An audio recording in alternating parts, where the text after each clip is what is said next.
In today's video, you will learn how to print envelopes in Microsoft Word. Start by selecting the Mailings tab at the top. This tab includes tools designed specifically for letters, labels, and envelopes. Within this section, select the Envelopes option.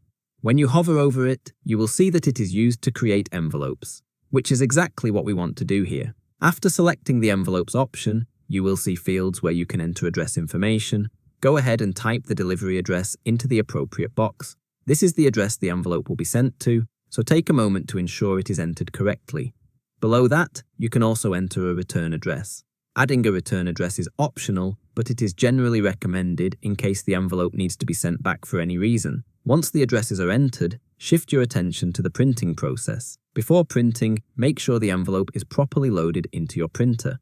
This step is important, because envelopes need to be fed in a specific orientation to print correctly. When you select the print option, Word will show you a preview that indicates how the envelope should be positioned. In the Envelope Options area, you will see guidance on orientation and printing settings. Word will tell you whether the envelope should be face up and which direction it should be facing. From the default settings, the postage area is usually facing inward toward the printer. The envelope is typically inserted facing up or slightly to the left, depending on your printer model. If your printer has more than one tray, you may also see options to choose which tray to feed the envelope from. This can be useful if you keep envelopes in a different tray than regular paper.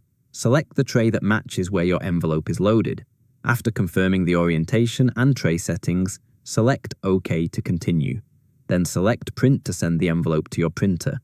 Make sure your printer is powered, on, connected, and ready before printing to avoid delays or errors. And that is pretty much it. Once printed, your envelope is ready to go.